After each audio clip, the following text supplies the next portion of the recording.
Hello, everyone, and welcome to Our Voices, the podcast for straight partners and partners of trans people by Our Path. I'm your host, Kristen Kelbley. Our guest today is Ryan King. Ryan is a university professor and entrepreneur. He frequently posts on the Our Path open forum under the pen name Sean. His thread, A Gay Ex-Husband Answers Your Questions, has 1,700 exchanges and over 400,000 views. Ryan was married to a woman for 15 years before he came out, separated, and divorced. And we interviewed him on this podcast, Season 4, Episode 4, A Narcissist in Recovery Gets Real. Ryan, welcome back to the podcast. We've been planning this reunion for a little while. Yeah, super to be back. Thanks for having me. Well, so the reason we wanted to have you back today is because there was such a response from the Season 4 podcast that we did. So many people wrote in to say, wow, thank you for the validation. Thank you for the straight talk, the straight answers, the no BS. Other people were pissed off. And rightfully so. Like, who does this guy think he is? 100%. Yeah, 100% agree with them. Exactly. And so we decided to do a part 2 today where Ryan takes your questions as a straight spouse or straight partner. And you might be taking some incoming today, Ryan, because we did get some interesting questions out there from the crowd. I hope by interesting you mean challenging questions. I think there's going to be some challenging questions in this collection of questions that we've gathered for you today. So, but we're going to start actually with questions that you receive on the open forum when you interact with straight spouses. And these are most common questions that you get these questions all the time because there's common patterns with this. If it's a narcissist who happens to be gay but is closeted, there's kinds of common themes showing up in these experiences. And so we're going to start with the questions around discovery and disclosure, that sort of thing. Sound good? I'm ready. Okay. Here's the question. But before we start, Ryan, I think we have to jump in here and say neither one of us are mental health professionals.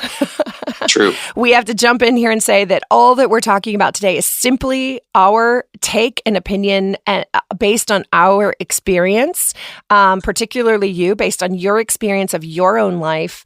As a gay ex-husband. Yes. As a gay ex-husband, as a self-described narcissist in recovery. Yes. And then as anything, as your experience working or interacting with other men who are in similar circumstances. So would that be fair Correct. to say? Okay, great. Yeah, just to clarify that, as many exchanges as I've had on the Our Path forum, Mm-hmm. I've had more with gay men who have come through the same situation as me. So I have answered questions on both sides of this as well. I appreciate that because I think that you are uniquely sort of straddling the fence with one foot in sort of straight spouse, straight partner land and another foot in sort of closeted partner land. And Correct. So you see, not just from your own perspective and own experience, but you see the common threads that are running through as these other men are like, okay, well, I've got a wife and blah, blah, blah. So, yes. So yeah, you're uniquely situated. Okay. I think so. We're going to talk about the questions related to that you see on the forum first. And the first ones we're going to talk about is related to discovery or disclosure. So the first question that we have, great, is I caught my husband on the Grindr app, or, maybe you caught him cheating or gay porn or something like that. But he says he isn't gay because he doesn't want to have a relationship with a man. Is he bisexual, gay, or just confused? That's a very common question. And I just want to clarify that Grindr, for those who don't know what it is, Grindr is a gay hookup app that's used. Gay men say that it's for relationships, mm-hmm. but it's really for more or less just sex between men. There is no one who thinks that Grindr is not about booty call. Like, no matter what you tell yourself, everybody knows Grindr is booty call. Well, but closeted or questioning husbands try to slither their way around that question. Okay, so well, just so they know. If you've caught your husband, yeah. If you've caught your husband on Grindr, then his hand is definitely in the pink cookie jar. So. I got it. Okay, so you got him on Grindr. Yeah, like just so that the closeted husbands out there know you're not fooling anybody about Grindr. So Okay. to answer her question, is he bi? And I want to just make a note here. We did have Dr. Joe Court on a couple of seasons ago to talk about, is my husband gay, bi, or confused, or straight, gay, or bi, right? And that And he was wrote a book about it. And he wrote a book about it, and that was all his professional opinion, et cetera. So we're just going to give our take. So what's your take? Is he bisexual, gay, or just confused, or what's going on with that guy? I think the proof is in the browser history or in the chat history. No husband has ever answered the question when he was caught. Right. Pink-handed, I say. Well, you know what, honey? Yes, I am gay. Thank you for pointing that out. There's always a very long discovery process. I often refer to these men as having all of the driving ability of Stevie Wonder, not really to slam people who have physical disabilities. Right. But I would not let Stevie Wonder drive my bus. Right. And there is no way that a questioning husband who's just been caught can honestly and really answer the question, are you gay? Right. He goes immediately into flight or panic mode, and he'll do anything to distract from that question. But if you haven't had sex with your husband in years, and he doesn't seem to have ever been interested in sex, and you've caught him on gay porn, Grindr, or cheating, or all three, that's a very good evidence that he is not straight and leaning more towards gay. And with regards to the question of, I'm not gay because I don't want a relationship, this is something sort of that Joe Court talks to. And I would really encourage people to listen to that podcast because I have a differing opinion to his. Okay. I don't think that these men are capable of the level of honesty to really talk about their own attraction to men because it's so taboo. That's why I hid it. That's why I married a woman. Right. I never went down the route of saying that I was bisexual, nor am I denying that people are bisexual. Right. But I don't think that someone who has just been discovered and caught and is scared and is really literally seeing his life flash in front of his eyes, like, am I going to separate divorce? Am I going to be outed? That person is incapable of honestly answering the question. And then there is the fallback to answer the second part of your question of saying, I'm not gay because I don't want a relationship with a man. I think what I would ask if I were the straight spouse is, how do you define a gay man? And I think that if his definition of a gay man is more along the young gay man with angel wings and glitter on his chest, with dyed blonde hair on a pride float, I think that is more the way that a closeted person would interpret homosexuality. Right. It usually takes years for that person to really see being gay, or as they define it, as same-sex attracted, in a positive light. So the initial response when someone has been caught for the first time is usually just a flat-out lie. And really the last thing that they're hanging on to is saying, well, it's just transactional sex. I don't want a relationship with a man. I think that's complete BS. I think it's because they can't conceptualize having a relationship with a man because that's why they chose to marry a woman. That was how they defined a relationship, or maybe their religion defined that way for them. So just to kind of recap, which I think that answer is so brilliant, because it's like, well, if my whole worldview around sex and relationships is that gay relationships are whatever it is, awful, sinful, undesirable, however, then I'm going to reject the relationship part of being gay and just claim it's just sex until such time as I'm ready to embrace the relationship part of being gay. Is that kind of like a neat little summary of what you were just saying? Absolutely, yeah. Thank you for summarizing my mealy-mouthed answer. No, it was a very nuanced and sophisticated answer. Moving into the practical, though, I think that any wife who's just discovered, any straight spouse, particularly wives who've discovered this porn history or cheating history with their husband, asking him, are you gay, is never going to get an honest response, particularly if this is your first discovery. Right. And I would probably say, how should I interpret this? I've just found this. Oh, I love How that do question. you define your sexuality? I love that question. When you have the evidence and you say, how should I interpret this? Yeah. What would you do in my shoes? Yeah. And what would you do in my shoes? Oh, those are great questions. Yeah. Or I would probably go even further, because he's going to, and keep in mind, as I said in the initial podcast, you're not going to get a straight answer out of someone who's been hiding their sexuality his entire life. Right. Right. And so I would say, the follow-up question would be, look, I'm not judging you, but how do you define homosexuality? And if their response is negative, transactional, sometimes it goes down the echoes of reparative therapy, like pedophilia or sexual perversion. Right. No person would define themselves that way. And so if his view of homosexuality is purely negative, then of course he's not going to define himself that way. He just can't. Right. Like if he thinks it's a perversion, if he thinks it's disgusting, or if he's gonna distance himself from that definition of. So maybe, absolutely. Maybe ask the question, what would you do how should I feel about this? I love that. What would you do in my shoes? How do you think the two men can love each other? And if he's answering those things, if he can't conceive that two men can actually be in love together, then he's not going to answer that. He's not going to answer the question honestly. I love these. I love these alternative questions that get at a deeper exploration, because it does matter what your husband's perception of a gay man is. I mean, I fell into the classic, like, are you gay? Right. And in my head, it didn't matter. Like, being gay was no big deal because we were in the theater and we had my best male friend in high school was gay, like it didn't matter. But for him, apparently, it did. Like, he had a different perception of being gay. And so, of course, he was going to say no. And so getting underneath that perception, these other questions that you offer, I love these questions. So it's like, how should I interpret this? What does being gay mean to you? And what would you do in my shoes with this information? Those are fantastic questions that sort of cut underneath perceptions and ideas and actually cut underneath denial a little bit. So I love that. Perhaps. Yeah, perhaps.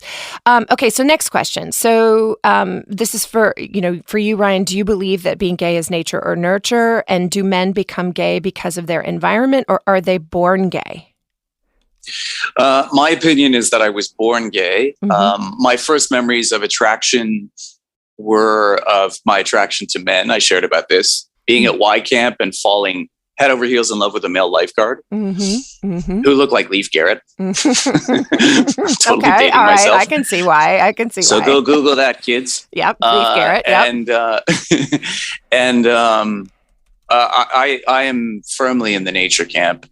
The nurture response is typically comes from people who are closeted or who are of a religious background. Right. And it's a hangover from reparative therapy, where we were brainwashed to believe that gay people were lesser than, or we were somehow broken. Right. Up until the point that basically American psychiatrists and psychologists stopped treating homosexuality as a mental illness. Right. 1974 was when the American Psychological Association basically said that homosexuality is not a mental illness, and that which is not that long ago. It's not that long ago. I mean, that was 47 years. So there's a lot of undoing of sort of the stigma still that we're engaged in. I do think the latest that I remember hearing, and I can't remember the source, and I'm sure people can, if they want to know more, that there is genetic components, but it seems to be multiple genes, and they're not really sure how all of those genes interact to switch on and switch off, right? So there may be some environmental triggers that switch certain things on, but there's no one gay gene. I do know that for sure.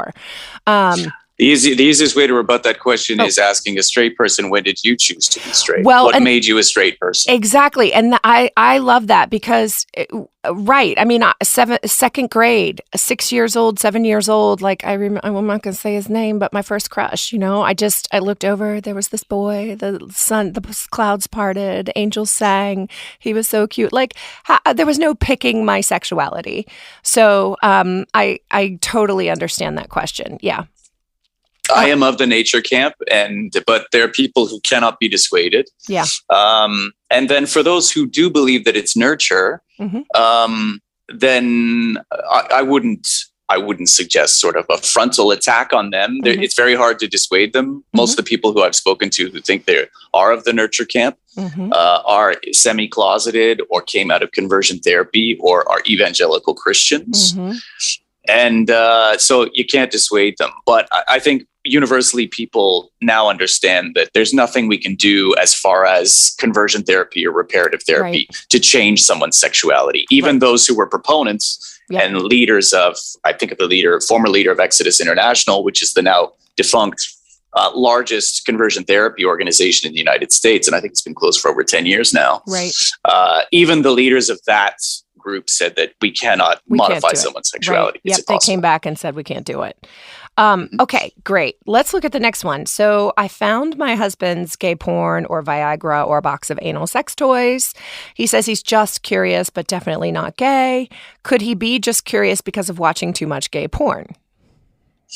I'm going to disagree with Joe Court. And again, I would recommend that people listen to both our opinions because I think it's best to have differing opinions. Yep.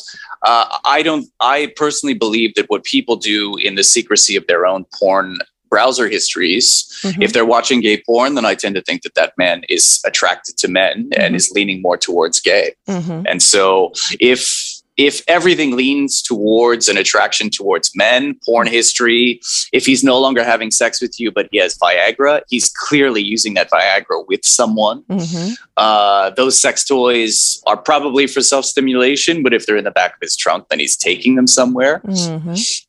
And so, yeah, I think if everything leads towards gay, then I think you can safely assume that your husband is gay, particularly if your relationship has been sexless for years and largely sexless from the beginning. Like, I think it matters to take these bits of evidence in conjunction with each other. So, because I want to be clear, I mean, a straight man can enjoy a little reach around, like in the back door. This is some days I wish we could get really explicit on this podcast. Maybe I'll host that podcast one day. But straight men can also be interested in, they can be interested in anal play as well. They can be interested, right? Like, but you that comes in conjunction with, I love making love to my wife. I love having sex with my wife. We have a robust, intimate connect. Like, I don't want to stigmatize straight men who are interested in alternative forms of pleasure. And go watch Tom Segura on Netflix. He talks about the back door. And I don't think there's any question that Tom Segura is straight, right? So, but I like what you're saying about, if the box of sex toys is in the truck, he's taking them somewhere, and in conjunction with how's your sex life doing if there's not much going on in the bedroom at home. It's the secrecy that gives the closeted husband away. Right. It's the secrecy and the fear. Yeah. I've been bashed around, and rightfully so, by a lot of the bi community. Yeah. But it's mostly the wives of bi husbands who don't like what I'm saying. And because it's very easy to label a gay man as sort of the gay whisperer. Unfortunately, as a gay man, I see sexuality in tones of pink. I tend to label everyone gay. That's just my default because I'm a gay man. Right. Joe Court is saying that men can have sex with other men and still be straight, maintain a straight identity. Or bi. Yeah. I disagree because unlike Joe, I don't believe these men at all. Because I know that how easily I could lie because I've been hiding my sexuality since I was 5 years old. If the example that I've used before, and this is something that's funny, but it kind of gets to the point, is imagine if you find a lot of baking pans and butter and things like this in the basement.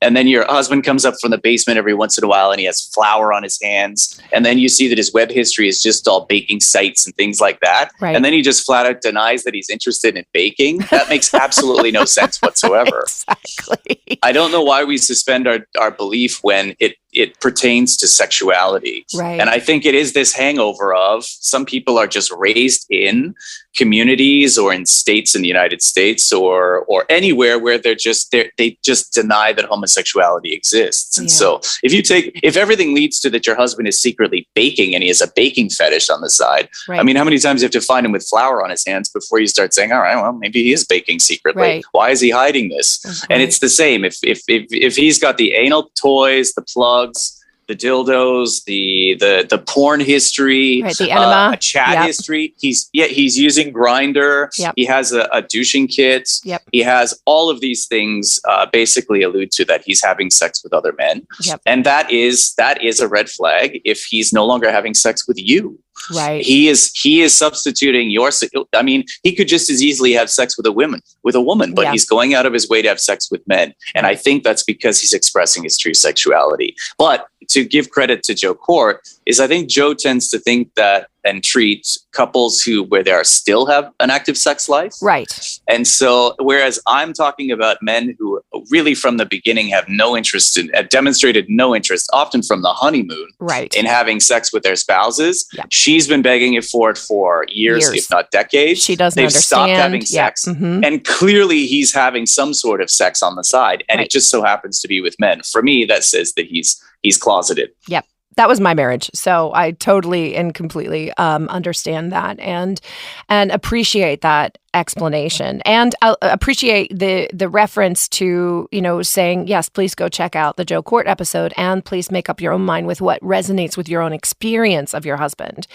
The only difference between Joe and me, just to clarify, is that Joe is believing the patients because that's what he's been trained to do. Right. And because he's a therapist exactly. And you're not required to believe them. If you go see a cancer doctor and you say, I think I have cancer, that person's not going to say, BS, get out of my office, you're lying. Right. No, they're going to run the test. They're going to go through all of these, go down the checklist. Right. And Joe is just doing the same thing. If this husband wants to identify as straight, he has to take that at face value. Right. For me, I'm like, when was the last time you had sex? 1996. Right. How long has he been on porn? I've caught him multiple times. Right. I'm like, he's gay. Right. Okay.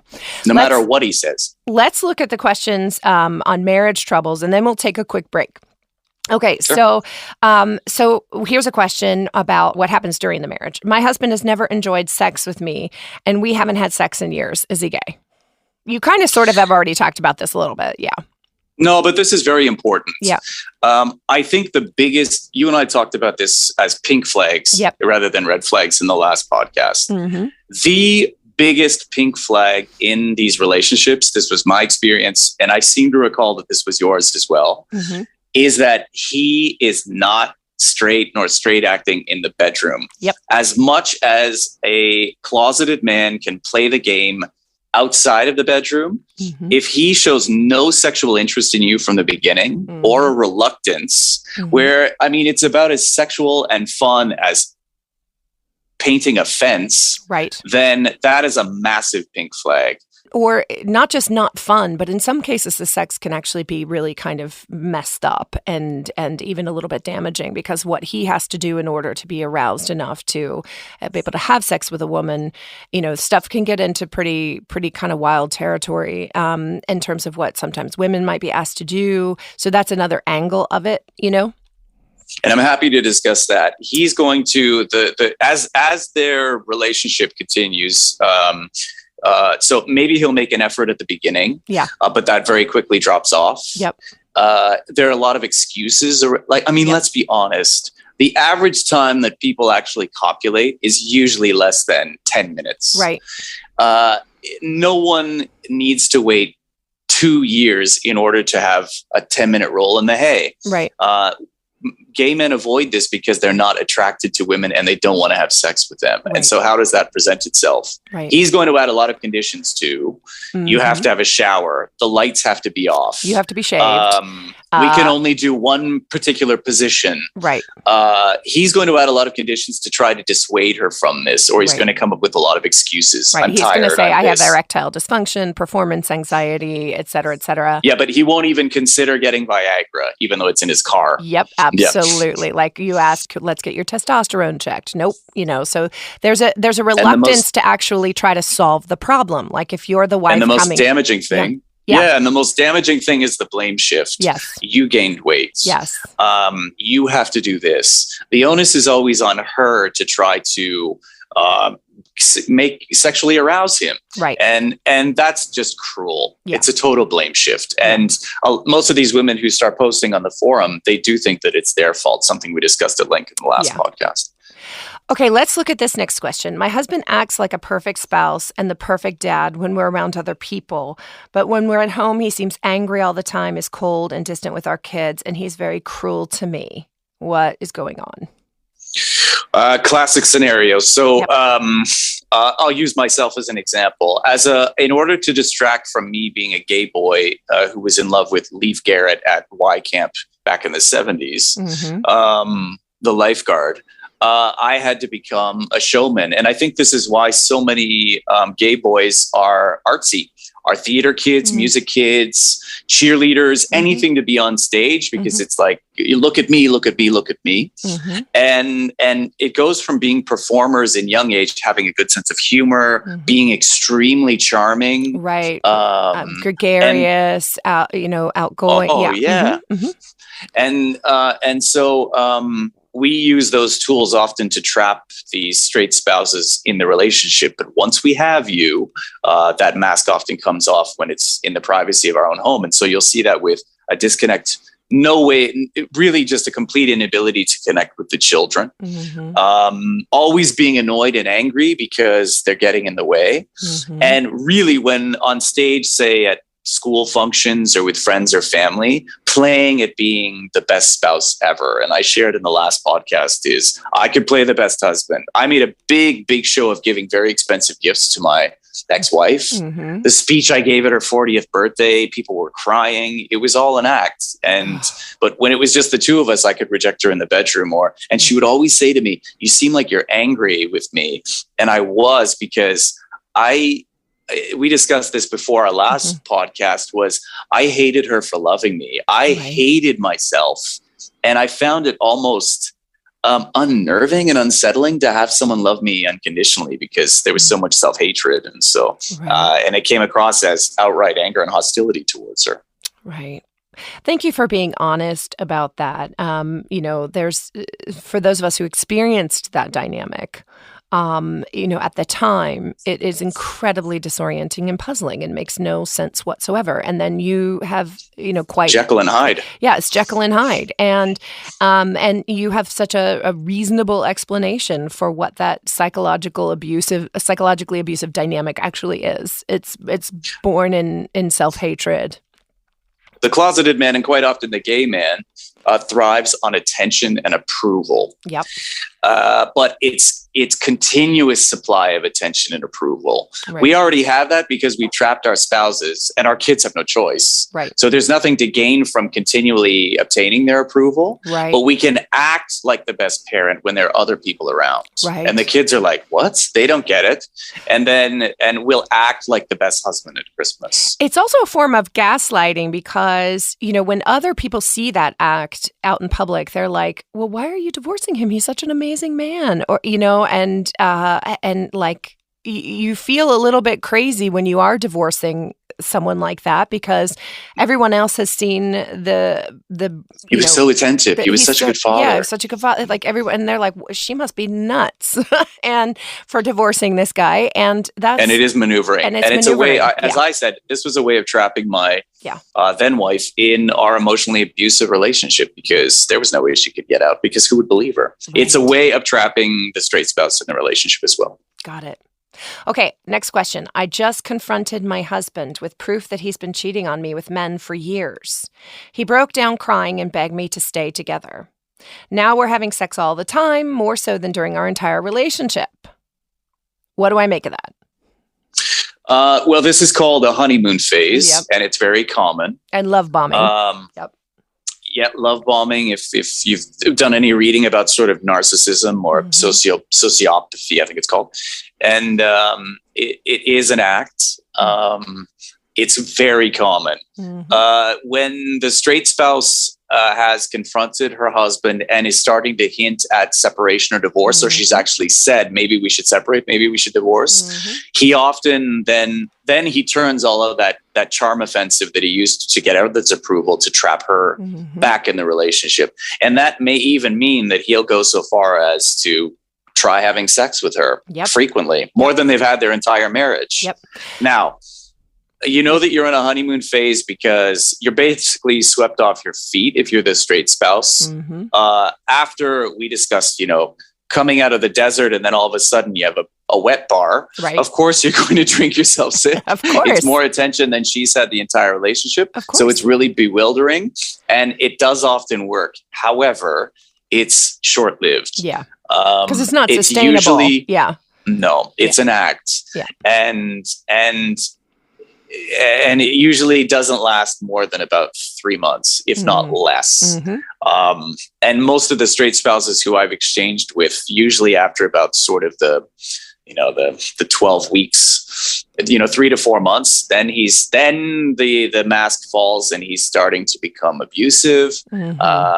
He's starting to, then the frequency of sex diminishes. And after 5 or 6 months, then you're right back to where you started. But she's now been safely trapped back in his closet. And so the honeymoon phase ends. Right. And then it just becomes even harder for her to get out in some ways, because it's like all of that sort of oxytocin from the love bombing in the honeymoon period is still sort of floating around in there, and we can't make heads or tails of up or down of what's really happening. Because here's a thing I've learned in my own life. If we're sitting here going, I can't make heads or tails, I can't see what's up or down, I can't tell what's night or day, it's a pretty good indication there's a manipulation going on. Good point. If you can't see clearly, if your body is in a state of agitation, you can't fall asleep at night because there's all this stuff running through your head. Your body's in a state of agitation. Those are good indications that there's some kind of manipulation going on in the household, or that not all is as it seems. Because when you're in a household or a home or a relationship or partnership that is safe and has integrity as its foundation, there's love there's trust, the body can actually relax at home. The body can actually genuinely relax at home because it's in a safe environment. And so that's what I want to say about I personally remember that period of confusion. And when we're in that kind Did of you go through a honeymoon phase with your former husband? Well, yeah, he actually he started reading all these when I basically threatened, well, not threatened, but I basically was like, look, I'm separating from you. I'm going to date other people because I need to know what's going on here. He starts reading books on female orgasm. That could have been my story. It was the exact same. Yeah, I mean, he'd never, he didn't know that anatomy very well because he'd avoided it for 13 years, right? Now all of a sudden he's reading up and he's trying to become Mr. Casanova and the best lover in the world. And that was tremendously confusing for me because the shift in personality was 180 degrees. It was like, this is absolutely so counter to the man I've known for 12 years.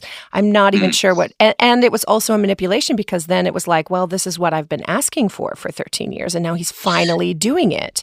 So it is. It's very performative. Yeah, it's super performative, and it didn't feel right either. So then you're in another situation where you're like, well, wait a minute. I've been asking him for this kind of behavior in the bedroom for a long time. Now he's finally doing it, and I'm grossed out. So what's wrong with me? Because you know what I mean? It's all very too much. Yeah, it's too much, too soon, and it is deeply confusing, which is indicative that there is a manipulation going on.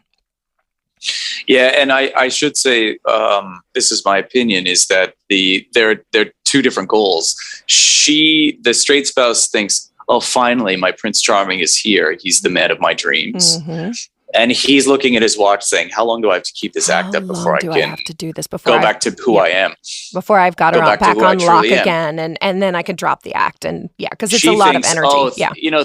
Thank God my prayers have been answered. I fixed him. And he's really thinking, how long do I have to keep this act up before I can go back to being the toxic person that I was before? So he hasn't changed. He's pretending to change. It's very performative. Yep. Okay, next question, and then we're going to take a quick break. I suspect my husband is gay and have suspected this for years, but I hesitate to talk to friends and family about his sexuality. What should I do? This is very common. Quite often, she has been cut off or emotionally isolated, and often geographically isolated from her family. And he's given her these subtle cues through bullying and manipulation that don't cross me. This is a red zone. And so I'll often read about a real reluctance, even after he may have admitted what they call same-sex attraction, which is, cue the sigh. But even when he has admitted some form of attraction, there are a lot of conditions on it. You can't share this with anyone. And he's basically trapping her. He's trapping her in the closet, in his closet with her. And making her a secret keeper as well. Yeah, because he's threatening to leave her if she discloses his secret, if she outs him. And also, our entire culture basically demonizes people who out other people. Right. I say let it fly. That's my opinion. Unless there's a real threat of some sort of physical abuse or economic reprisal, then you have to tread lightly. But if you are financially secure, your husband does not have a history of abuse, then yes, I think you're fully justified. Not maybe in posting this on Facebook, right. But at least talking to. First, you can talk to a professional because that person is then bound by confidentiality. Patient-client privilege. Yep. Doctor-patient privilege, rather. Yep. I would definitely talk to friends and family who are not under his influence, and particularly not under his financial influence. Right. I think we have sometimes that's important, and not under his financial influence. I think culturally, there's such an embargo, and justifiably, we understand about outing people, right? But I think we have to understand that in these kinds of marriages and in these kinds of circumstances, the waters are so murky and the truth is so difficult to get at. And it's kind of like you constantly are smelling the smoke, but you can never find the fire, right? And so it is important for the spouse who is suspecting to be able to have sort of an outlet to be able to talk about their feelings, their suspicions, their spider senses. And that's not the same as outing. That's not the same as I couldn't agree more.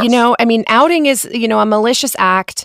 Oftentimes it can be damaging. It can be really harmful. And we never want to take the agency out of someone else's hands to disclose when the time is appropriate for them what their sexuality or gender identity is. But if you're in one of these relationships and you are sort of swimming in a morass of confusion, and as I said before, you can't see up from down, then having an objective outside observer to sort of bounce these ideas off of, whether it's a therapist or someone else outside of the sphere of influence, as you said, you're totally justified. Totally. And I like practical tools that I think straight spouses can use. And so here's one, and I'm not sure if you'd agree with me.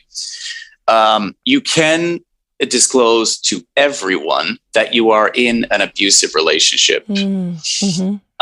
Focus on the abuse that you have every right to disclose. And it just so happens that your husband may be gay.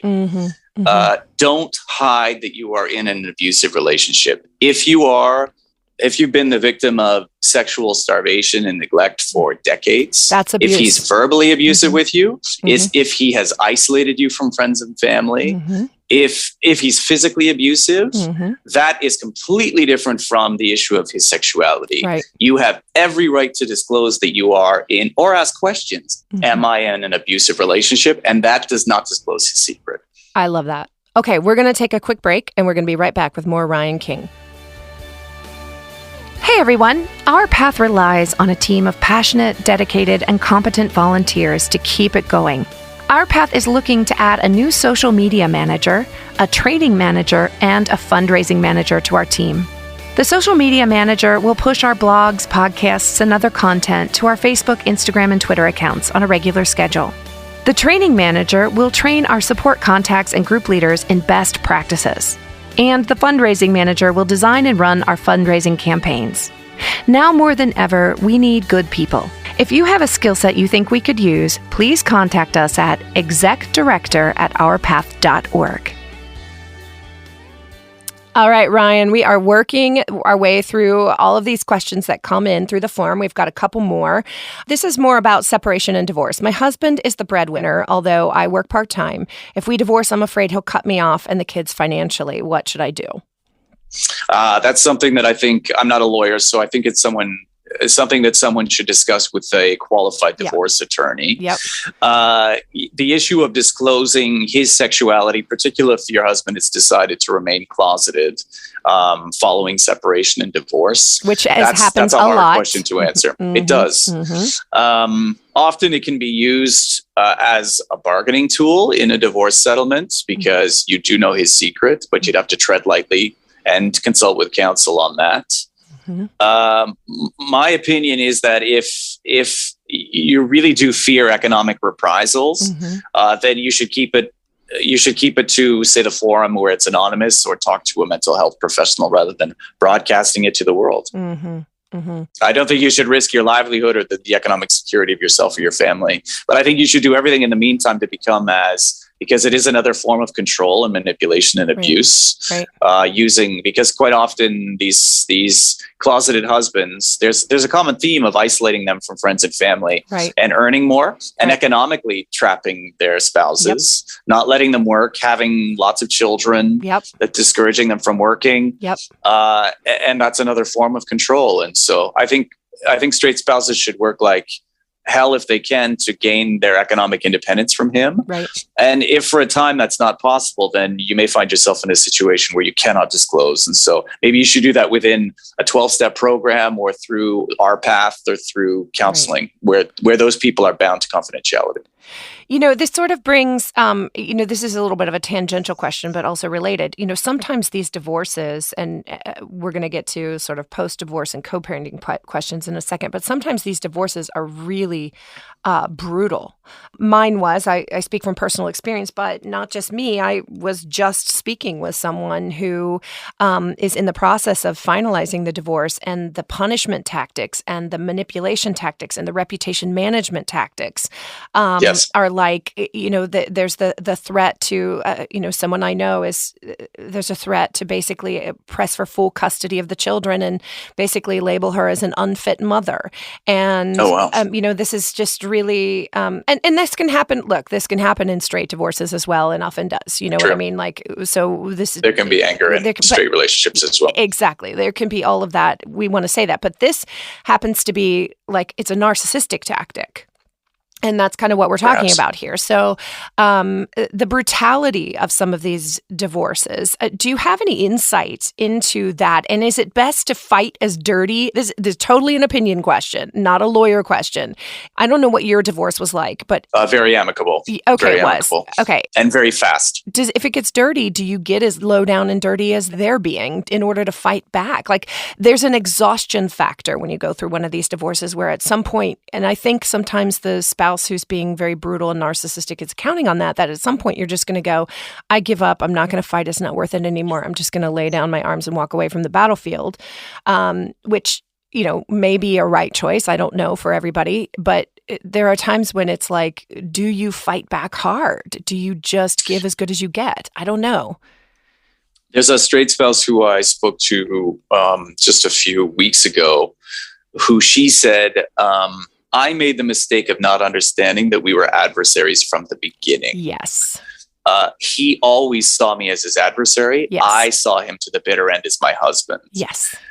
And I think that, they always say in the Star Wars movies that like the dark side moves faster and it's easier and it's quicker. Yep. I think that a lot of these spouses are sort of using Oxford rules boxing, and they're up against MMA fighters. I think that they're at a huge disadvantage as far as these divorces. But if that husband wants to remain closeted, and that's as big as fear, that is a huge bargaining chip in the divorce settlements. Yeah.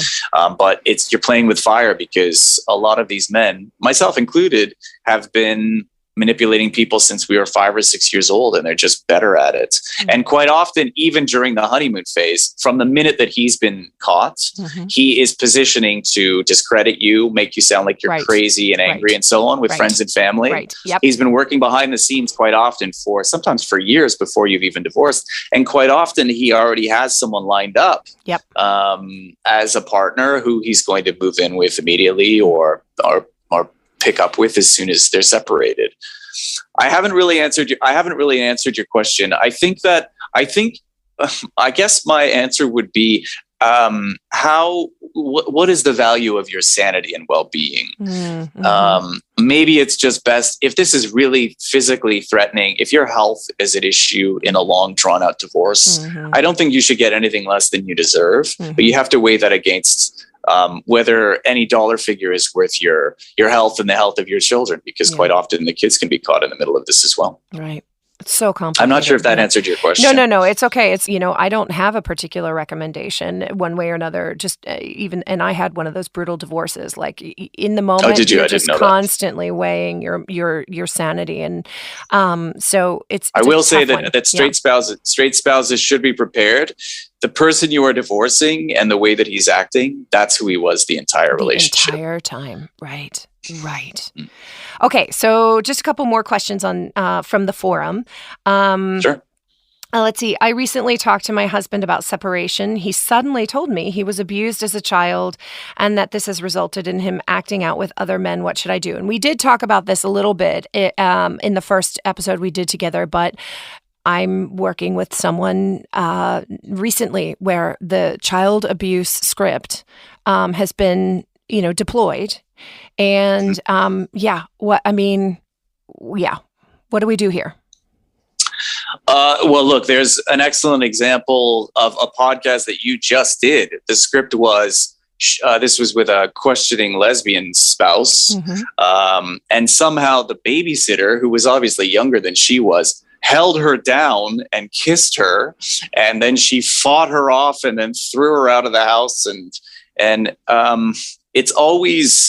I'm always wary of the questioning spouse, whether it's a man or a woman, constantly portraying themselves as the victim. I think it would be wrong for, there's this idea in the straight world that the gay world is just one constant disco-fueled orgy.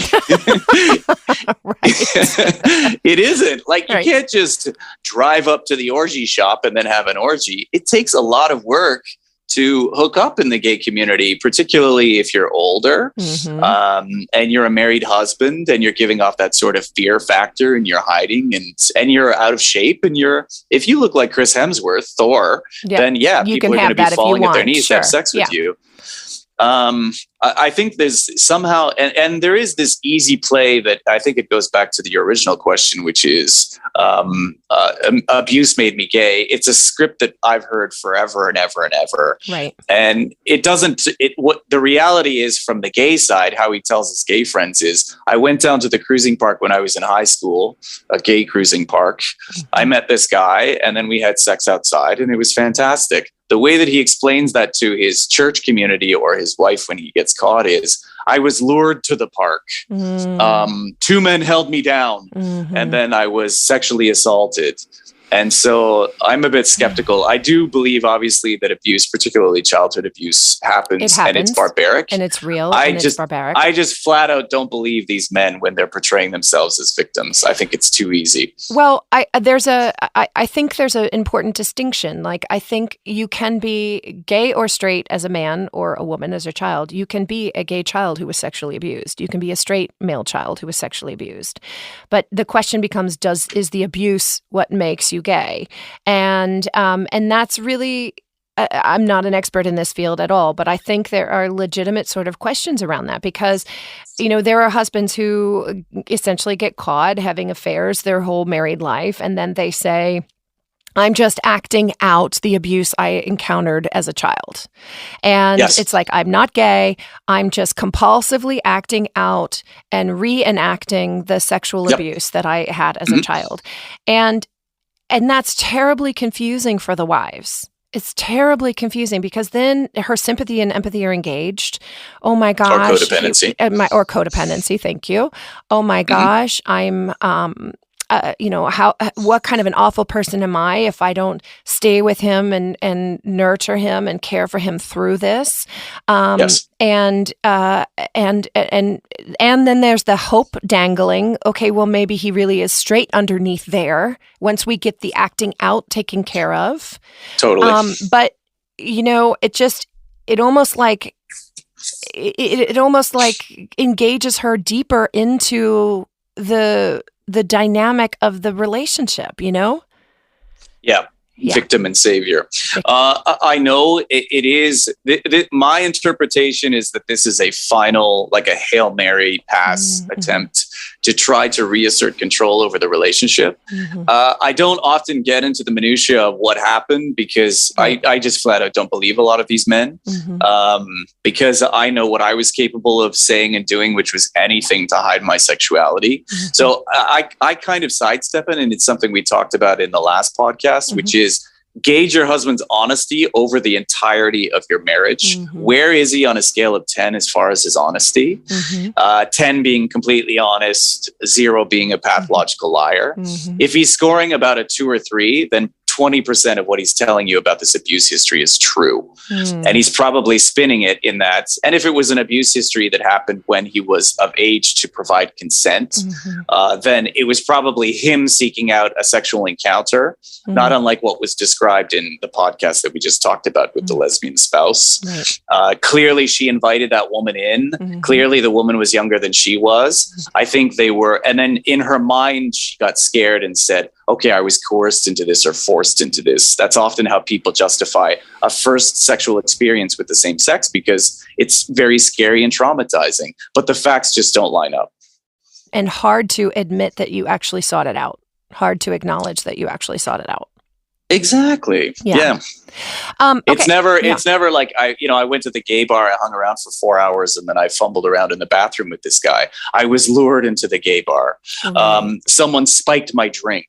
Someone pushed me into the bathroom stall. 2 men attacked me. There are two sides to these stories. So I think the practical question is, if your husband has been a pathological liar your entire relationship, I think you can basically attach the same standard of honesty to that. If he's lying, if he's lied your whole marriage, then he's probably lying about this. That's great yardstick. And also, I like the idea of bringing back the alternative questions here, which is like that you mentioned, with our first question, which is, how should I interpret this? And what would you do if you were me? Like, would you stay?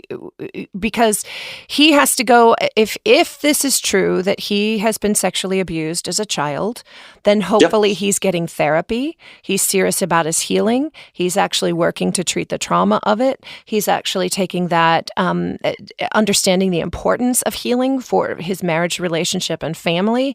And his actions and behavior line up with the stated intention to heal the trauma.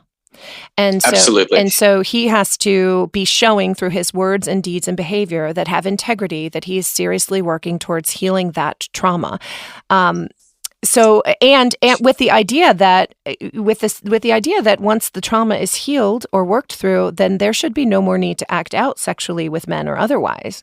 And if he's not willing to give that's the blue sky version of this, which is once he has healed from, and it often goes down the path of, I have a sexual addiction, and so this gay man finds himself in an SSA group, a 12-step program for sex addiction, sex and love addiction, or if the circumstances are as follows, which I always see, which are this is about the third or fourth time that he's been caught. She's seriously starting to, in her mind, and she's starting to give off all the cues where she's actually said, I want to separate, I want to divorce. If he suddenly conjures up a sexual abuse history and he's been lying your entire relationship, and he shows no interest getting any professional help to heal from this, and actually seems hostile when you're agitating for him to go to individual therapy, or if he does the diversion that we have to go to couples counseling, which is complete BS, because couples counseling is to fix your relationship. It does not fix childhood trauma, or trauma from sexual assault. That is a complete sidestep and a distraction. So if he is genuinely, like you said, if you have a husband who's a good person, he admits this, he tells you why he didn't share about this, he seems to have some lucid facts about this, and he's not disclosing this when he's been caught pink-handed in another affair, or with Viagra, or hooking up or Grindr, so that it looks like a distraction. Then, and he agrees to go to individual counseling. Then maybe he's making a real concerted effort to heal from this. But 90% of the cases are he isn't. He's just distracting. Got it. Okay, next question. My ex-husband is dating another woman. This is after divorce. Does that mean he isn't gay? My ex-husband actually married a woman after we divorced. Does that mean he's not gay? Well, that's an excellent question. I think he's just going to repeat the same pattern that he had with you, which is if he wasn't interested in sex with you, then he's not miraculously interested in sex. I think you can sort of set the timer on when that relationship is going to blow up, which I think was your experience. Yep. He's just going to repeat the same patterns with another victim. Yep. And so, no, I think it's sort of like an FU to during the divorce process or to it's another form of, if you know that your husband's gay, him marrying another woman can be very confusing, but it doesn't change who he is fundamentally. It also doesn't change how he behaved in the marriage, in your marriage. So he's not just going to miraculously have a voracious sexual appetite for women just because it's a new person. Right. That just doesn't happen. The same dysfunction he's going to take into the new relationship, and you can set a timer as to when that's going to blow up. But I do understand that it's incredibly confusing to straight spouses. Do you think, this is sort of my own question, seeking your opinion on this, is do you think if you're the first wife, should you reach out to the second wife or future girlfriend? Absolutely not. You think not? Nope. Okay, interesting. Yeah. Nope. Okay. Absolutely not. Because she's been put, I think about yourself and how would you have reacted in your first year of marriage to your husband if some girlfriend reached out to you and said, hey, I think the man you just married is gay. Then it would just be two people turning against you. And then it re-engages the ex-wife and it's too easy to portray her as the jaded ex-wife, angry, crazy. Sure. And there's a very, very strong possibility that she is going to deny it as fervently as he did, because she married him for a reason. And so she has to be under his spell. Did you reach out to his new wife? Well, I didn't because when I'd asked him if he was gay, he basically denied. And I basically was operating from a place of, well, I took him at face value. I took him at his word. Like, it didn't land in my body like he was telling the truth, but I also wasn't prepared to be like, well, I didn't really believe him, but I wasn't prepared to tell anybody else. And I thought, well, he knows his sexuality better than I do. Who am I to say what he is or isn't? All I know is that our marriage was a mess and deeply confusing, but I can't go out there and tell anybody else that I think he's gay. So I did learn that he married someone else. But my first thought was not, well, she's married a gay man. My first thought was that, well, I hope she has a better experience with him than I did. And actually, it was her who reached out to me 7 years post-divorce. Who was like, hey, I'm divorcing him now. He's come out. And so she gave me the gift of truth after the fact. So, but I didn't. How long were they married, Chris? They were together. I don't know how long the marriage exactly was, but I think they were together for a full 8 years. So he and I were together for 13 and they were together for 8. And so, is your husband now is your ex-husband now with a man? Correct. Yes. He is. All right. Yep. And he's out. Yes. So, it's just, I think that's an interesting, because I see women all the time saying, he's with another woman. Should I tell her? Should I inform her? And there's mixed opinion about that. And here's my opinion, just so that it's clear. Yeah. If you could define your husband as radioactive, no matter how sweet the woman she's with, she is radioactive as well because she's been exposed to him. And so this is going to do nothing to improve an ex-wife's quality of life, peace and serenity.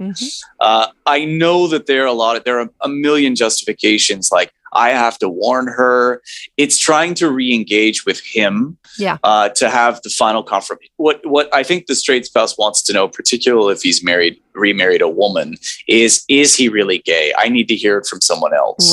Right. And you're not going to get that from a woman who has fallen under his spell. Right. And the two of them are just radioactive, and any contact you have with them, you're just going to make yourself sick, and you're going to make your kids sick because they're radioactive. That's the way I look at it. Got it. Okay, one more question here. My ex-husband refuses to come out to our kids. Should I out him? A lot of people are like, hey, I know the full history of their father, and, I found the Grindr evidence and all that kind of stuff. Should I tell the kids, what really happened in our divorce, what really happened with their father?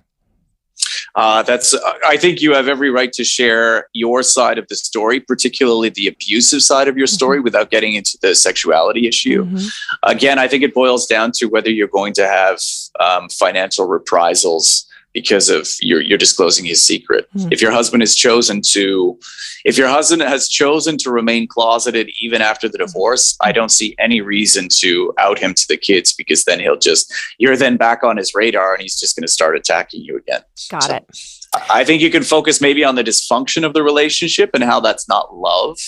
But I think if there's a risk that he's going to cut off child support, harm your kids, or it's somehow going to put particularly young kids in the middle, then I wouldn't do it. But if you're financially independent and your kids have grown and they've flown the nest and they do suspect that dad is gay, then that's your story. And so if there's little risk to it, then you are allowed to share that you married a gay man, with or without his approval. Always weighing the risks versus the benefits, and always taking note, how the ages of the kids, and at some point we all do have a right to our own story and to tell it to whomever we choose.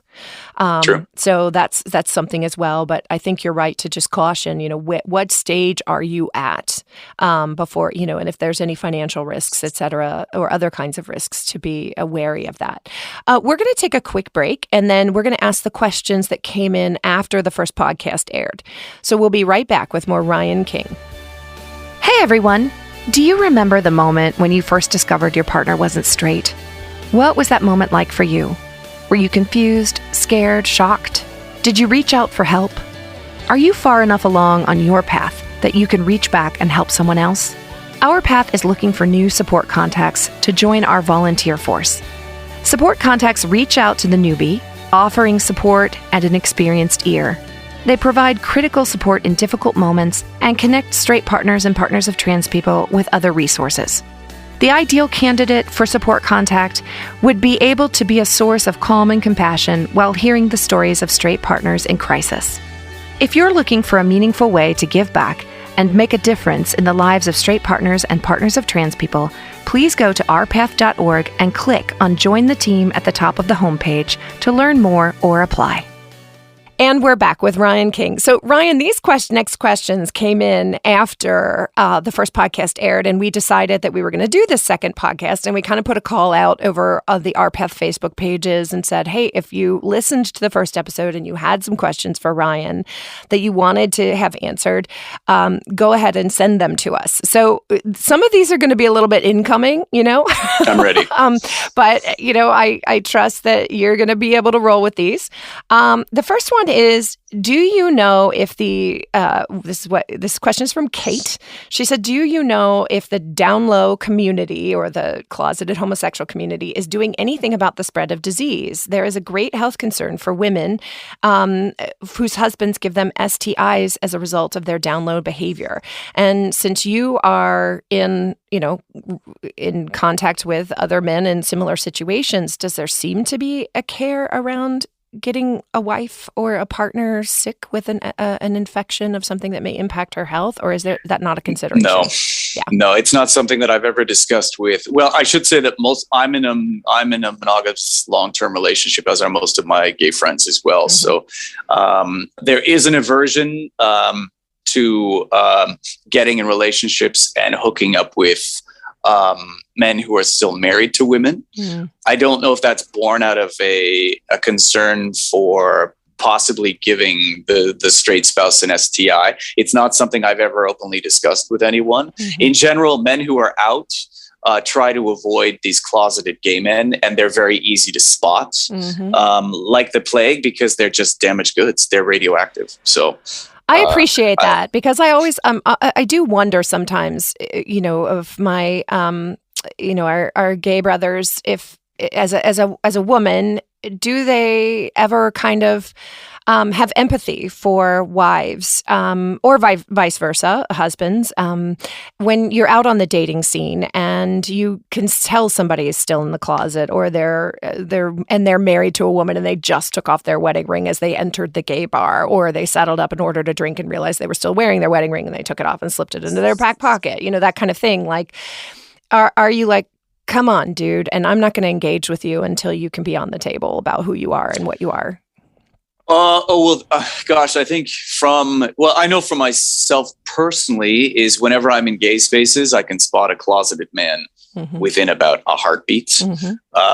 They give off this sort of nervous craziness. I don't know. Did you ever see the movie Animal House?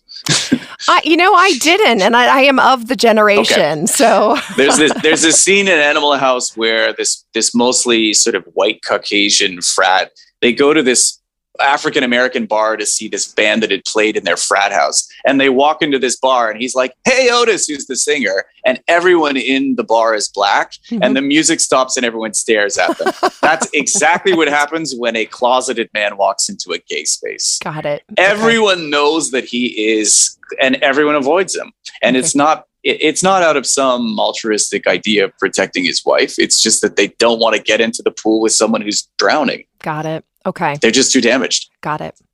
Okay, next question. This one. Sorry, Kate. No, there isn't a lot of concern about STIs for and down low sex. It's not something that's discussed. I didn't think so either. So really, the idea is, as you know, for women in particular, is you've just got to, if you've got a husband that you suspect or know, is whether they're out there with other women or out there with other men, you've got to just look after your health and be in contact with your doctor. And if I may add to that, is that this really debunks the myth that your husband can just basically walk out of the house and start having sex with men.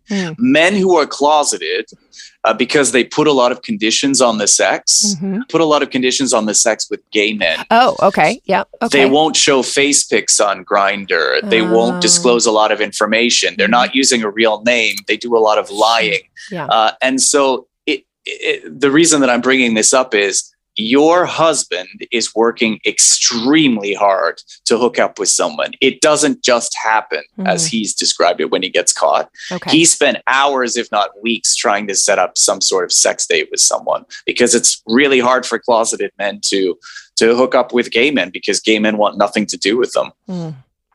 Okay. Next question. This one might be kind of tough. From Lucy. I would like to hear from Ryan's ex-wife. Oh, I think that's a great idea. Oh, okay. Absolutely. Well, maybe we plan that in the future, or talk about that in the future, because, there's always, I think, as generous as you have been with your point of view and your perspective and what you see from the inside of the community of closeted gay men, and from your perspective of having been one, there's always sort of that suspicion that just sort of says, okay, how do I know that this narcissist in recovery isn't still being narcissistic and doing this for attention and for a new form of narcissistic supply, and what it is wife really think, and are they really amicable, and blah blah blah. So there's always sort I think of it's a totally valid concern. Yeah. And I think that if you want to interview my ex-wife and she agrees to it, absolutely. All right. Well, we'll have a conversation off air about that. The next question, this contains a compliment with a question. The episode with Ryan King was life-changing for me. I was getting answers to all the questions I had in my 23-year marriage to a closeted narcissist. I cried, nodded, cheered when he said we deserve a parade. I would love to hear his thoughts on Brokeback Mountain scenario marriages, which is, she basically says, I'm divorced from my husband now, but he has been involved with a married man for 15 years. Do you see sort of the Brokeback Mountain sort of married to women gay men hooking up with other married to women gay men? Yeah, I'm really glad that this question came up, because it was something that I didn't fully answer during our last conversation. This usually happens in Christian or evangelical circles, where a gay closeted dad will hook up with another closeted dad, often in the same church or the same community, because there's this sort of bargain that there's a mutually assured destruction if they both come out. Right. And they'll often introduce, it happens more often from what I've seen. This isn't my specialty, but closeted lesbian spouses tend to go the friend route more than men do. Yep. Where it's like, it's my friend and my best friend, and the husband doesn't feel threatened, because men tend to be somewhat clueless sometimes.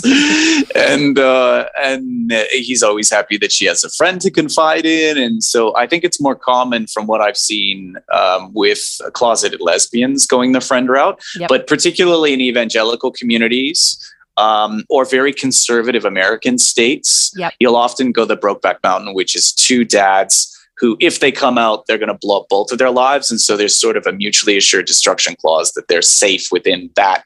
And they'll often integrate each other's families, and their families will know each other. Yeah.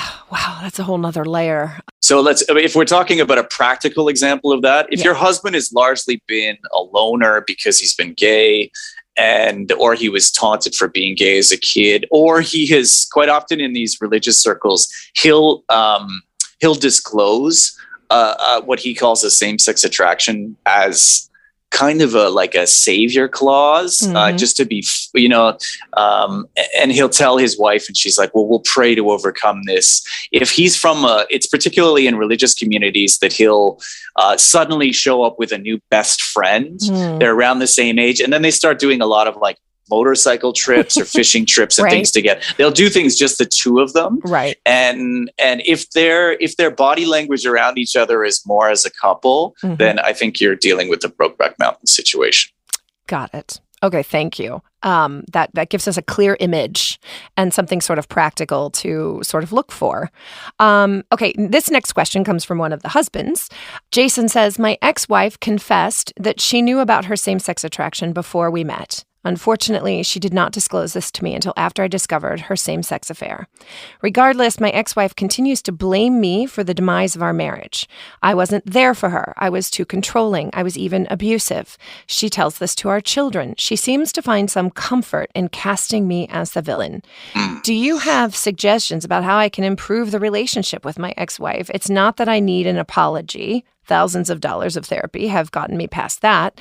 I'm looking for ways to motivate her to have a respectful and honest relationship with me for the sake of our kids and sanity. So this can happen in, again, straight divorces as well, where one parent just absolutely demonizes the other and then demonizes them to the kids. But there does seem to be sort of this this happened to me, and we didn't even have kids. It was, I was definitely the one at fault for the the demise of our marriage, right? Yes. So I think there's two questions in here. One is, what the hell is that about? This inability to take any responsibility. The way that I express it is that it's not that one person is gay and that's the reason why our marriage failed. It's that one is gay, the other one is straight, and there's a fundamental incompatibility. And taking responsibility for that, saying, our sexualities don't line up, does not have to be about blame, but it does have to be about responsibility. But instead, there's this shift that's like, I may be gay, but you were a horrible spouse. Right. And it's like, but if everything was wonderful, if you two got along amazingly and even managed to have a wonderful sex life, if one of you is gay and the other one of you is straight, you still don't have a marriage. Do you know what I mean? It's like a deflection to begin to, talking about all the ways in which, the other partner the straight spouse was a horrible spouse. Maybe they were a sucky spouse, but the reason the marriage is fundamentally incompatible is there's a sexual orientation incompatibility. Am I making any sense? Okay. The common thread is that you are going, as the straight spouse, you're undermined from day one of the relationship. And this is, I would probably recommend that this person who posed the question would talk to a professional about narcissism and codependency, because it sounds like a very narcissist codependent relationship. The codependent spends their entire relationship, even post-divorce, really, really hoping that they can love that person into someone who's less toxic. And I guess my answer would be just insulate yourself. You're not going to win this. I was undermining my girlfriend and then my wife from the beginning, because I think in the back of my mind, I always knew that things would probably come to a head. And so painting her as crazy or emotional or angry really made me look better by making her look worse. And sometimes this can be a game that's played with your kids as well. Yeah, and until the incentive changes, as long as there's some perceived benefit for portraying your spouse as a crazy person, and until there's that perceived benefit is no longer there, they're going to keep doing it, whether you're divorced or still together. My point is that you weren't able to love this person into a heterosexual. Right. You're not going to be able to love them post-divorce into being a good person. Right. I would probably recommend speaking to a professional, determining whether there's some sort of personality disorder.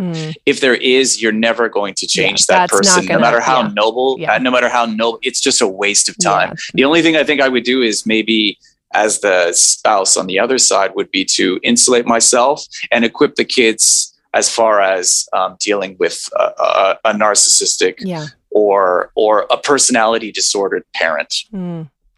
I don't think you can love them out of being a toxic person. Yeah. That's a great answer. And that you can't love them into being a more respectful co-parent either. And you're not gonna outplay them. Yeah. With the example that I used during our last chat was, you're playing chopsticks and they're a concert level pianist. You could spend your entire life trying to play their game, but typically they chose you because you were the opposite of them. You were a good person. Right. They're not. It's not that they're evil. It's just that they're disordered, and what compounds it is hiding our sexuality, because that makes us pathologically dishonest and manipulative as well. Yeah. And so I don't think there's anything that you can do other than protect yourself and your kids from someone who, if you talk to a professional and then you determine that they have a personality disorder, just protect yourself. Yeah. You can't heal them, particularly after you've split. Yeah. It's a waste of time. Okay, this next question, I feel like we've already hit on all the answers in this next question, but we're going to ask it anyway, and then we're going to kind of it's a tidy little summary question. She says, Robin says, it feels like the narcissism in my ex was awakened like a sleeping dragon once he was able to live out of the closet. Do you think that's because there's a feeling of entitlement after being forced to hide their truth for so long, or was it always there and they were just trying to fight it and be a good partner they thought they should be? And do they have any regrets about being so self-centered during the marriage after the breakup? I think let's take that last question first. Do they have any regrets about how they treated their spouse? I certainly do. I can only speak for myself. The majority of the men that I have interacted with, either who are in the stages of separation or post-divorce, paint themselves as the victim, which is classic narcissism. And she did this to me. She did this. She was terrible. She was toxic. She was money grubbing. So no, I don't think there's a lot of self-awareness as to the harm that was done during the relationship. And then after, you're also dealing with, particularly a husband, particularly men who've just come out, is they're going through what's called gay adolescence. And so there's a certain euphoria of getting a new look, exercising, going boy crazy, going to a lot of gay spaces or gay destinations, and basically recreating a youthful exploration that he didn't have. And so I think there's little regard for especially an ex-wife in those circumstances. I'm not sure if I've answered the question. Yeah, I think so. And I appreciate the candor and honesty of that, because I think we already know that, it's just validating to hear that. Does my ex, and this isn't, again, does my ex even think about how this has affected my life and the possibility of relationship in the future due to my trust issues as a result of my marriage? Does the narcissist care or realize the emotional pain that continues for years for the spouse? The pain that the marriage they were proud of is actually a made-up story. This was from Paige. I think we've probably already answered that, and generally, no. Well, I think first you have to discuss with a professional whether your ex-husband or ex-wife has a personality disorder, actually like a narcissist. Yeah, right. I don't think just because we're gay that we're narcissists, and I don't think narcissists are gay. Correct. I was, or perhaps I still am, but gosh, I don't know how to answer that question. Well, I really don't think there's a lot of self-awareness about the damage that was done. Yeah. I think when I was recently speaking to a straight spouse who's going through the separation process, all of a sudden her husband was connecting with the kids and saying that he was no longer frustrated, particularly with their young children, because they were having temper tantrums. And I said, he's still the same guy he was 2 weeks ago. He's still positioning. He's still maneuvering. I said, does he want a divorce? No, he doesn't. I said, I still think he's maneuvering. He hasn't changed. He's saying the right things, but he's still the same person. I think what you have to do is you have to consider that if your spouse was on an honesty scale of, I think there's a real hope with straight spouses that, okay, now he's a good person. All right, now he's a good person. Right. Post-divorce, he's a good person. Right. It's like Luke talking to Vader, I feel good in you. Right. And sometimes there isn't a lot of good in these men. There a lot of them, especially if they're disordered. And men in general are quite self-centered, and I think doubly so if we've been hiding something like this. So I think if your husband has been lying to you for your whole relationship, I think it's a fairly good bet that he's going to still be scoring that 2 out of 10 on the honesty scale post-divorce. Right. Divorce just doesn't whitewash who he is. And if he was self-centered the entire time you were together, then he's still self-centered afterwards. Right. Okay, just a few more questions here. I'm really interested in why Ryan calls himself a recovering narcissist. I thought narcissists can't be cured. I feel like we need to make a distinction here about narcissistic personality disorder and then narcissism as a spectrum of human behavior, right? Like we all can we can all be narcissistic at times, be self-interested at times, to varying degrees, one or another. So I want to make a distinction about that sort of thing. But what are your thoughts on that, Ryan? That's an excellent question. I've listened to podcasts about narcissism to try to understand myself. I think if I were to self-diagnose, and I'm the worst person to do this, but so I'm kind of nervous, is I think I had a form of gay and denial narcissism. I think, I'm not sure if I have the full personality disorder because I wouldn't be having this conversation. I don't think you would be having this. I don't think you'd be having these conversations. And I don't think you'd be on the forum trying to, give some clear-eyed advice to straight spouses. If I you hope were. not. Yeah, I hope not too. I hope not. or I'm being played right now. I don't know, Ryan. So yeah, exactly. I hope not. Yeah. It would have to be up to a professional for maybe you to discuss with after that person had maybe listened to our conversations and then to diagnose who I am. Yeah. I think that what I went through without being like a full-blown narcissist, I think I had a lot of narcissistic traits that I used to contain my then wife, hide my sexuality. And I didn't need to use those tools like bullying, projection, gaslighting, script flipping. Once I came out, and was accepted for being gay, and my kids accepted me for who I was, my ex-wife was hurt, but she accepted who I was. She and I went through therapy near the end to work through our separation rather than save the relationship. And I apologized to her and continue to apologize to her. I'm not trying to paint myself as a good person, but from what I understand, I don't think a lot of narcissists are capable of doing this. Well, there's a lack of self-awareness. I think. Right. I was just going to say, I think that there's a self-reflection and a self-awareness that full-blown narcissists, and again, not a mental health professional, and people with actual narcissistic personality disorder are not necessarily capable of. So I think that the fact that there's evidence of self-reflection, and Ryan, you could have divorced your wife and gone on your merry way and never engaged with a straight spouse or straight partner, never come on this podcast to try and shed some light on what you see is really going on. It could also be a continuation of me wanting to have recognition and praise. It totally could. There's that risk as well. And I'm giving you that platform and accepting that risk that this could be another way for you to sort of garner accolades and recognition and feed that narcissism in a different angle. I understand that. So, but I'm still grateful for the perspective that you offer, because as we continue to hear, it's a refreshing and unique perspective, and it also aligns with what people's experiences in these kinds of relationships and marriages are. I also say what helped me work through this, though, is that I had a very pronounced porn addiction throughout most of the latter stage of my marriage. And before she and I separated, I started working with a 12-step group about that. That was a huge help in modifying both my behavior and my mindset. I don't know if you have any contact with anyone who has long-term sobriety from anything. Yes, I do.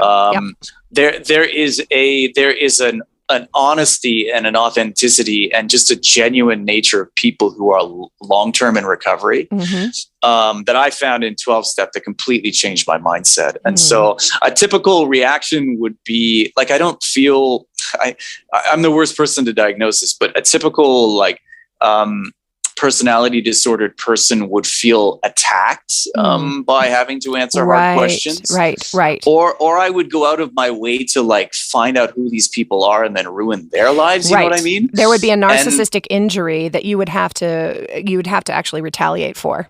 Yeah. And I found myself strangely going the opposite way as I look forward to the tough questions, because these are conversations that I know I'll never have with my ex-wife. Yeah. And I feel that it's a form of healing because I understand what I put her through and I find it very healing for myself. So I'm not doing it for completely altruistic reasons. It's for my own healing as well. Got it. If it's for your own healing, this is why we do the podcast all the way around. So, okay, we've got 3 more questions and then we're going to come to an end of this episode.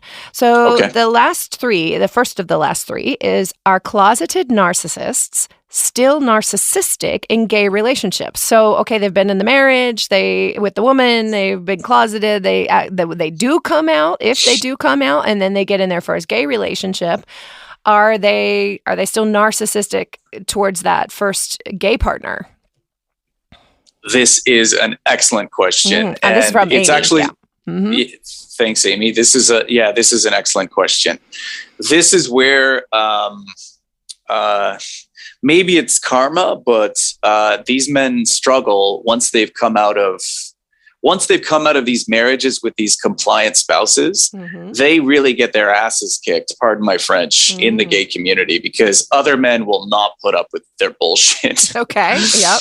And you'll often see in forums that I'm part of, and I've talked to a lot of men, they got really used to having compliant spouses who did everything they wanted, who did their laundry, who did all the shopping, who did 90% of the domestic work.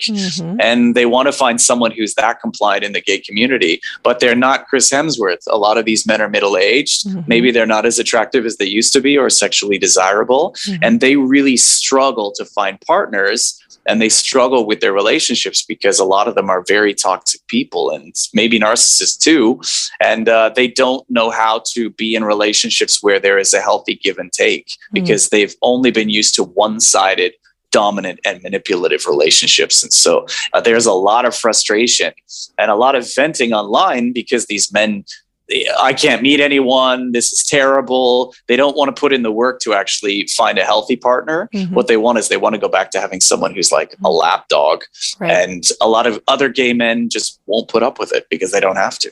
I appreciate that. And I think that that's a really harsh, but maybe helpful and clear-eyed. I keep using the word clear-eyed. Maybe helpful and clear-eyed sort of note to some of the wives is that, and he'll often come back after about 18 to 24 months because he's had his absolute ass handed to him in the gay community. And he wants to find a wife because sometimes he'll try to come back to the relationship because he wants to go back to the familiar. Right. And also having the laundry done and did you get your ass kicked in that first male gay relationship that you had? Well, I've been with the same guy since I separated. And I think we've been sort of, while still being together, I think we've sort of married and divorced at least 45 times because I was such an emotional wreck. And we can go into that in maybe another podcast. But I had to, it was hard sort of reverting to the emotional equivalent of like a 13-year-old fangirl in a 40-plus-year-old body. Yeah, that's why in the gay community they call us gabies or gay babies, baby gays, baby gays, and quite often there are a lot of gay men who will avoid men who have just come out of the closet, particularly if they were married to women, because we're just too emotionally volatile. So there's actually a term for it. Wow. Okay, 2 more. In the first podcast, Ryan said that many gay married men follow the same path coming out. Can you articulate what that path is? And is it true that other gay men help or coach them to come out? In what way? I can only share my experience because I'm not an expert on the coming out process. Yeah. So so I think the first part of the question is the pattern that I see that we discussed in the first podcast, which they meet very young. He's not interested in sex. There's sort of some initial hints that he's there's a sexual disconnect. She sees a porn history, or there's sort of, he hangs around with a lot of gay men at the office, or there's definitely an attraction towards men that starts popping up. Then he gets caught again and denies it. And so there is definitely a pattern before there's separation and divorce, unless they decide to stay together. And as far as coaching other, for me personally, when I was in the bargaining stage of my relationship, should we stay in a mixed orientation marriage? That was on the table when my then wife and I were still together. She offered for us to stay together, and I was struggling with it for about 18 months. We limped along in a mixed orientation marriage. And I did have gay friends, and particularly one gay friend who was on the other side of it, who basically told me, he said, look, this is completely unsustainable. You're only hurting yourself, your future ex-wife, and your kids. You can't stay. It's bargaining. Right. And so I don't know if that's common practice, but I do know that in my experience, going back to your first question, which was, I'm only having sex, there's a seismic shift when he becomes more comfortable, not only in his sexuality, but when he starts seeing gay men who are happy and healthy, particularly gay men who are in long-term relationships, if not married. That's a seismic shift that he starts to see the possibility that maybe he could find love. That's one of the stages of him coming out. And maybe one or more of those men counsels him and helps him with the coming out process. Got it. Okay, so we're down to our last question. And this question is actually kind of a question for me, Ryan. And it's a question about where you see us in this process. So you talk to and have your finger on the pulse of a particular population of closeted gay men and out gay men. It's 2022. I think we all know that acceptance for LGBT people has been on the rise for the last 60 years since Stonewall. We've got marriage equality, at least in the States. I think you're in France, so I think you guys do too. Most of the Western world, I think we have some version of marriage equality.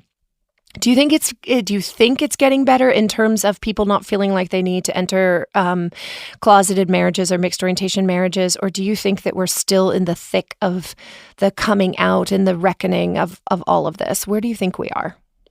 I think that's a very good question. I think as acceptance grows, I think these marriages will hopefully go the way of the dinosaur. Yes. But who knows? I mean, being gay in Roman times was completely acceptable, and then all of a sudden it wasn't. Right. I think there will always be sort of persecution because our community is in the minority. But I think for now, the times that we're living in now I think that there is a greater degree of acceptance, but there's still states like Florida and Texas that are trying to roll that back. Yep. And I'm still seeing particularly people but to answer the initial question, I think that really most of the people who I'm seeing I think they're asking these questions either earlier. You'll see people who are in the dating stage. And then a lot of the members, particularly the straight spouses who have now divorced, they're like, do not marry this man.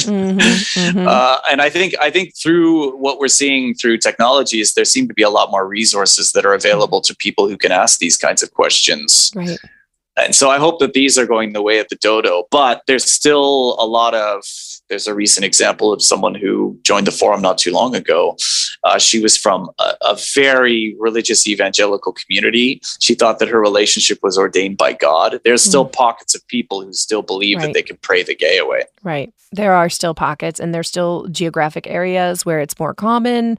My hope is that, I see with some of the younger generations that, there's the number of people who identify as LGBT is on the rise in terms of a percentage of the population, at least in the U.S. There just came out, I think NPR had an article about that more people than ever before are publicly identifying themselves as LGBT people. Oh, interesting.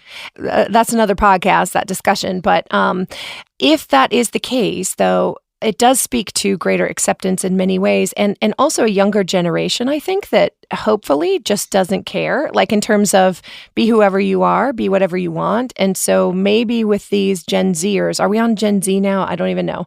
Good question. Maybe with the Gen Z, we'll see just who you love is who you love. Millennials, maybe millennials, I think. Yeah, millennials. And I don't know how Gen Ys, and I don't even know where we are. But with the young ones coming up now, that there's just a sense of who you love is who you love, and that's okay. And we don't have to hide who we actually are. So that's my hope for the future anyway. Who knows what's going to happen? Yeah. I think there's a lot more gay representation and real gay representation on television, Netflix, Amazon. I don't know a series now. My boyfriend loves, what's that hospital show? Grey's Anatomy. Every long-term show based out of the US now has a gay plot line. Yep.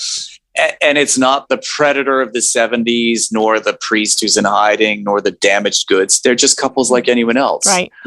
I think that representation pierces through anything that closed evangelical communities can try to throw out about gay people. I think that it's been demystified and it's no longer demonized, and I think that's super healthy. And hopefully that will lead to the end of marriages like ours. Yes, where we feel that not only I felt an obligation to act as a straight man when clearly I wasn't. And empowers women like you not to marry men like me, because it's such a toxic road. Yeah. I think that's the end of our show. Thank you so much for coming back on again, Ryan, and answering these questions. And I'm sure that many of them always fun chatting with you. Always fun and always illuminative, I think, and validating for hopefully the straight spouses and straight partners who are listening. So I want to thank you again for coming back on today, Ryan. I really appreciate it. Do you mind if I just give a final thought? Yeah, go right ahead. There have been a lot of people who've reached out to me through private messages or through the thread on Our Path that have thanked both of us for having the conversation that we did. And from both sides, both gay men who were closeted and their straight spouses. And I think it short-circuited that bargaining phase where they were like, this isn't going to work. And I think we put out a message of both honesty and clarity, because I think it saved people years, if not decades, of heartache. Our last discussion. I love that. And I hope that's the case. If we can cut through some of the some of the morass of confusion and black is light and night is day and all of that confusion, if we can just kind of be a voice of clarity, like a little bit of a lighthouse out there in the wilderness when you're trying to interpret. Again, and my final note is just, how are you feeling in your body? If you're in this toxic relationships, radioactive, you just are walking around a raw nerve the whole time. And that's a good indication, as I said before, that something is amiss. So anyway, Ryan, thanks again for coming on today. I'm so glad, and I hope we can continue our conversation and maybe even do a show in the future with your ex-wife. Always a pleasure. Yeah, I'd love to. Okay. Thanks to our listeners for tuning in today. Be on the lookout for all new episodes on the 1st and 15th of every month. Don't forget to subscribe or follow our podcasts. You can find us wherever you get yours. This is a reminder that the views of the host, yours truly, are not necessarily the views of Our Path or its board of directors. And I want to thank our engineer and editor, Drew, at Gwyn Sound right here in Cincinnati, Ohio. This is your host, Kristen, reminding you, until next time, keep using your voice.